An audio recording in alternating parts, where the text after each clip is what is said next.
प्रभात. प्रभू येशू ख्रिस्ताच्या नावात विश्ववाणी परिवाराकडून आम्ही मार्गाकरिता प्रकाश कार्यक्रमात आपले सहर्ष स्वागत करीत आहोत. हृदयी तू ये, पवित्रता तुझी तू दे.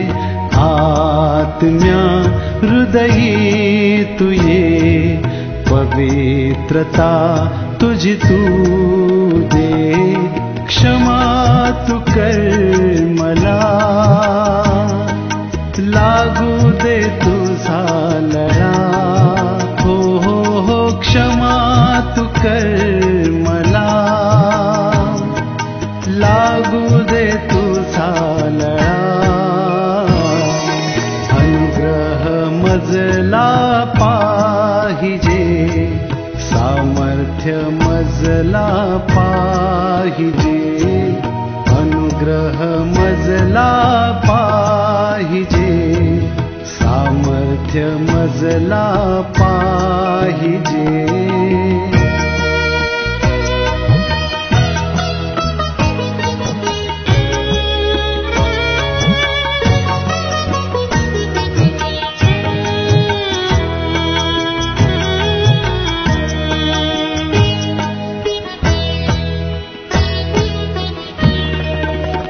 चेतनेचा दीप हो, तू श्वास वायू रूप हो. तू चेतनेचा दीप हो, तू श्वास वायू रूप हो. क्षमा तू कर मला, लागू दे तुझा लळा. हो हो हो, क्षमा तू कर मला, लागू दे तुझा लळा. आत्म्या हृदयी तू ये, पवित्रता. आजच्या मननाकरिता देवाचे वचन पहिले पेत्र याचा 3रा अध्याय 10 ते 12 ही वचने. पहिले पेत्र 3रा अध्याय 10 ते 12 ही वचने.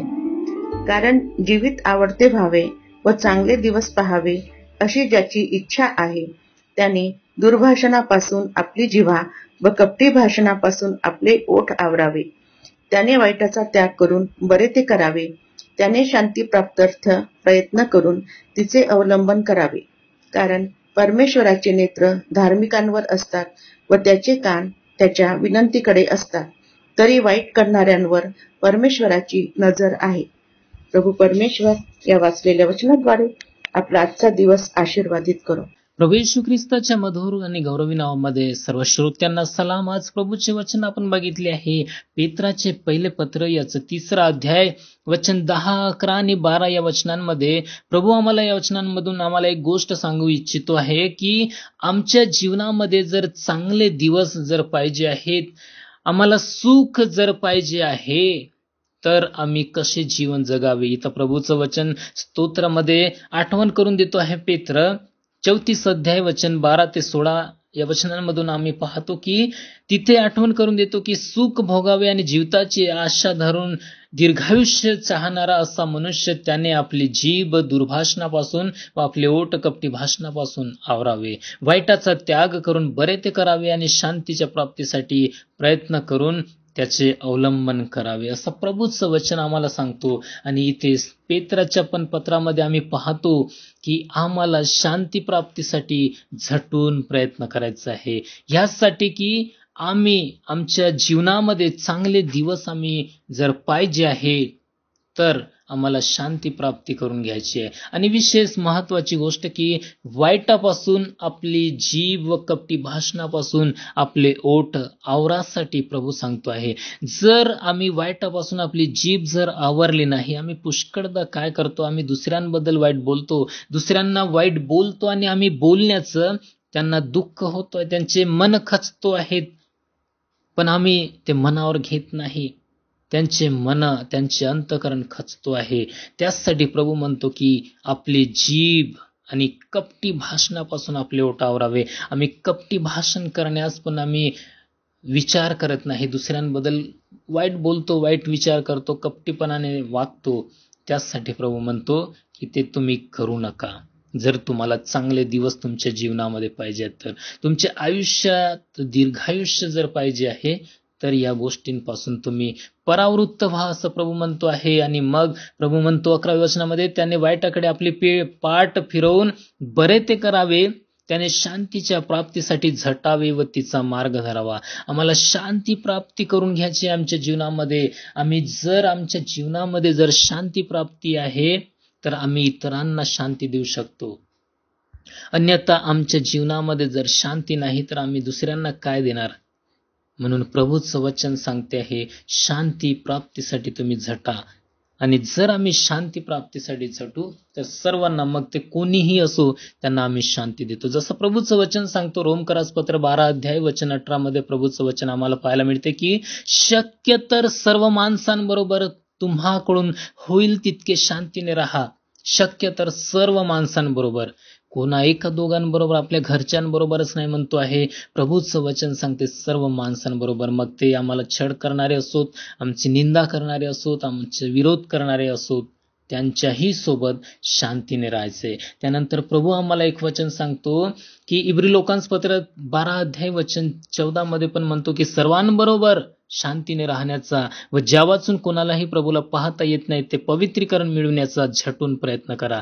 आम्हाला शांतीने राहण्यासाठी प्रभू तर सांगतोच आहे, पण सोबतच म्हणतो आहे की जर प्रभूला तुम्हाला पाहायचं आहे तर ते त्यासाठी पवित्रीकरण मिळवण्यासाठी तुम्ही झटा, असं प्रभू त्या ठिकाणी सांगतो आहे. कारण जर आम्ही शांती प्राप्त केली आणि चांगले जीवन जगले तर आमची हाक ऐकणारा आमचा परमेश्वर, त्याची नजर, जसं 12व्या वचनांमध्ये म्हणतो की परमेश्वराचे नेत्र नीतिमानांवर असतात व त्याचे कान त्याच्या विनंतीकडे असतात. आणि मग आम्ही जे काही मागू, आमचा परमेश्वर आमची ऐकतो आणि आम्हाला उत्तर देतो आहे. देवबाप या वचनांच्या द्वारे आम्हा सर्वांना आशीर्वादित करू. प्रार्थना करूया. कृपाळू देवबाप्पा, आम्ही धन्यवाद देतो या वेळेसाठी. आज आम्ही विशेष विनंती करीतो प्रिय प्रभूजी की आम्ही आमच्या जीवनामध्ये शांती प्राप्त करण्यास आम्ही झटून प्रयत्न करणारे असे जीवन जगण्यास तो आम्हाला सहाय्य कर. जर आमच्या जीवनामध्ये शांती आहे तर आम्ही इतरांना देऊ, अन्यथा आम्ही दुसऱ्यांना शांती देऊ शकत नाही. प्रभू, तो आमच्यावर दया कर. धन्यवाद देतो.